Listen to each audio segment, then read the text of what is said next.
Our next participant is Ayana Jagta. Please give a huge round of applause for her.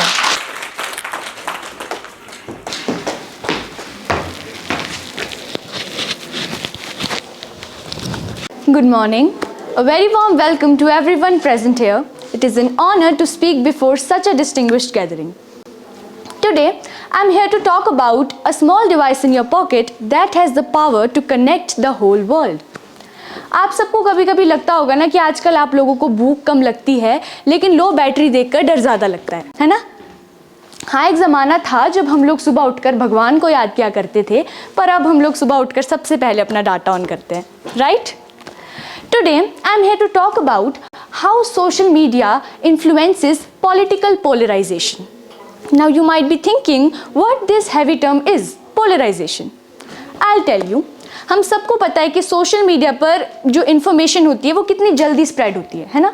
और इन्हीं information को देखकर हम ना एक पॉलिटिकल व्यू बना देते हैं, राइट? और हम चेक भी नहीं करते कि क्या वो इन्फॉर्मेशन सही है, गलत है। हम बस उसको एक व्यू, अपना ओपिनियन बना देते हैं, जिससे बहुत सारे हम सोसाइटी के अमंग बहुत से कन्फ्लिक्ट्स पैदा हो जाते हैं, बहुत सी लड़ाइयाँ हो जाती हैं। This is what we call polarization. For example, during elections कोई फेक न्यूज़ स्प्रेड हुई है कि किसी पॉलिटिकल लीडर ने कुछ गलत काम किया है, तो the supporter of the opposite party shares it without checking facts and increasing anger and hatred between the groups. इससे भी बहुत सी लड़ाइयाँ होती है, बहुत से कन्फ्लिक्ट्स पैदा होते हैं and many more. The truth is that the algorithm shows us exactly what we want to see. हमारा फ़ोन ना हमें वही दिखाता है जो हम देखना चाहते हैं। जैसे मान लो, if we like leader A, our whole feed will be filled with his or her appreciations. But if we hate leader B, we will only see his evils. हमें सिर्फ उसकी बुराइयाँ दिखाई जाएगी। हम सोचते हैं कि जो हम देख रहे हैं वही असली सच है, पर हमें तो सिर्फ आधा सच दिखाया जा रहा है, the half that we like. This is where political polarization begins.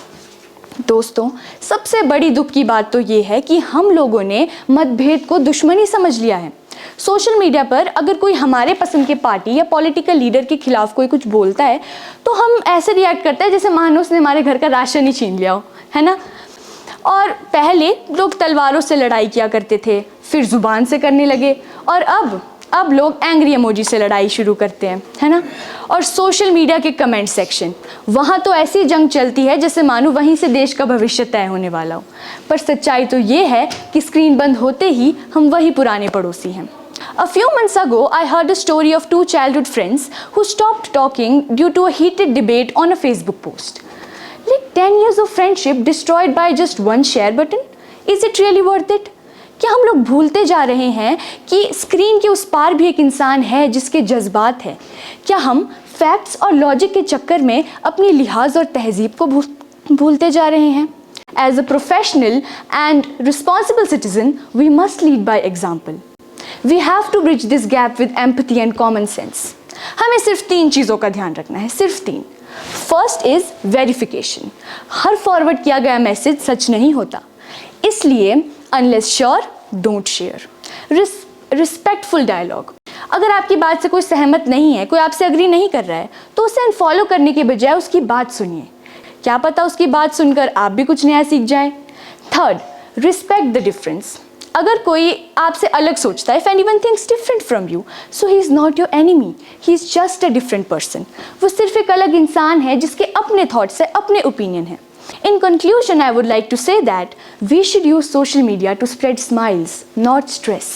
Let's be the generation who uses technology to unite, not to alienate. आखिर में मैं एक शायरी अर्ज करना चाहूँगी। एक पोस्ट ने कर दिया अपनों को जुदा, एक पोस्ट ने कर दिया अपनों को जुदा, विचार अलग थे पर दिल तो एक था। राजनीति स्क्रीन तक ही रहे तो बेहतर, राजनीति स्क्रीन तक ही रहे तो बेहतर, नफरत ना बने यही है सबसे बड़ा हुनर। Thank you everyone for your patient listening. और अगली बार अगर आपके फ़ोन पर ऐसी कोई भड़काऊ या इन्फ्लेमेटरी पोस्ट आए तो जो मैंने आपको 3 बातें बताई ना, उनको याद रखिएगा। Verification, respectful dialogue and respect the difference. इन्हें फॉलो कीजिएगा और खुद से सवाल कीजिएगा कि क्या ये पोस्ट को शेयर करना मेरी शांति से ज़्यादा कीमती है। Thank you everyone. जय हिंद।